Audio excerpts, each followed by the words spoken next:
Pour savoir si mon projet est concerné par le RGPD, autrement dit, s'il traite de données personnelles, il y a 2 définitions qui sont essentielles.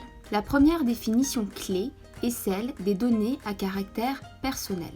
Il s'agit de toute information relative à une personne physique, identifiée ou identifiable, directement ou indirectement, par référence à un identifiant ou à un ou plusieurs éléments spécifiques qui lui sont propres.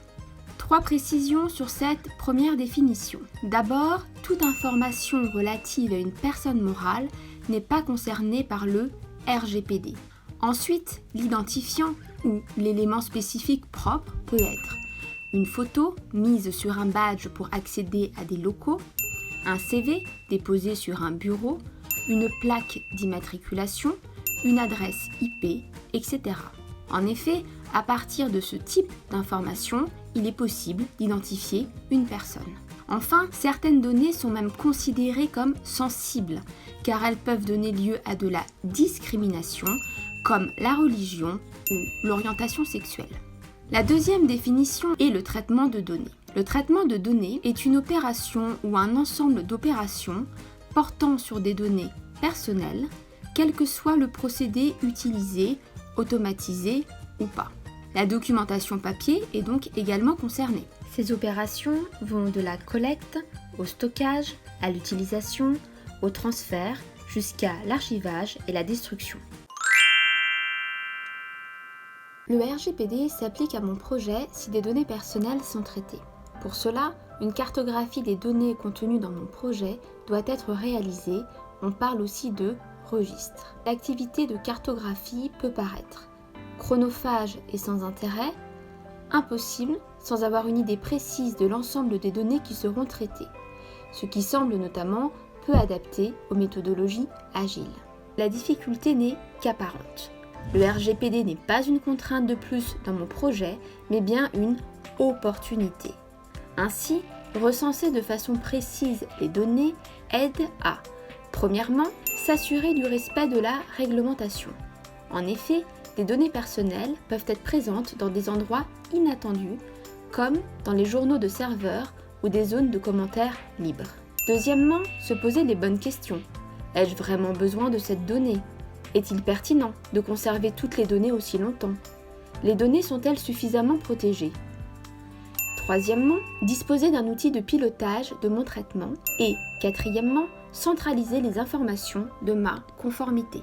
La cartographie des données contenues dans mon projet est effectuée dans le cadre d'un registre, le registre des activités de traitement. Je peux ensuite me servir de ce registre pour prouver ma conformité.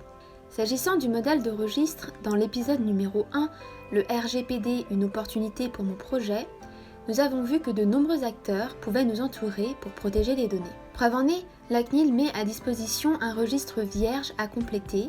Elle met aussi à disposition son propre registre pour servir d'exemple. S'agissant des acteurs en charge de l'élaboration du registre, d'abord, il y a le responsable de traitement. C'est la personne physique ou morale qui détermine les finalités et les moyens du traitement. Souvent, et en fonction des organisations, c'est le chef de projet. Ensuite, et encore une fois, le chef de projet n'est pas seul dans sa mission de protection des données. Il peut s'appuyer sur le délégué à la protection des données, DPO, de son organisation. Le registre doit comprendre le nom et les coordonnées du responsable de traitement et du DPO, les finalités du traitement, c'est-à-dire ses objectifs, les catégories de personnes concernées et de données, les catégories de destinataires de données, le transfert de données vers un pays tiers ou une organisation internationale, la durée de conservation des données, et enfin, les mesures de sécurité technique et organisationnelle. Ainsi, le registre est un véritable outil de pilotage. Par exemple, savoir à qui je peux transmettre les données, combien de temps je les conserve, comment je les sécurise, etc. Savoir si mon projet est concerné par le RGPD nécessite d'avoir plusieurs points d'intention, dont, par exemple, l'évolution de mon projet. Si aujourd'hui mon projet n'a pas de données à caractère personnel, demain il en aura peut-être. Il y a également les champs libres ou les zones commentaires. Et d'ailleurs, nous allons nous concentrer sur ces champs libres. À la place des champs libres, il est préférable de recourir à des cases à cocher ou des menus déroulants qui évitent par nature, l'enregistrement de données non pertinentes. Si des champs libres sont tout de même prévus dans le projet, voici ce que vous pouvez spécifier pour assurer une protection des données. D'abord, les champs libres doivent être accompagnés d'un texte d'information pour rappeler à l'utilisateur que ces espaces ne doivent pas porter atteinte aux droits des personnes concernées. Ce texte doit être paramétrable par l'administrateur. Ensuite, la solution doit permettre de surveiller et de nettoyer régulièrement les champs libres, avec par exemple des listes de mots-clés interdits, des outils de vérification, etc. Enfin, la solution doit permettre d'extraire des données à caractère personnel collectées, notamment pour donner suite au droit d'accès d'une personne concernée.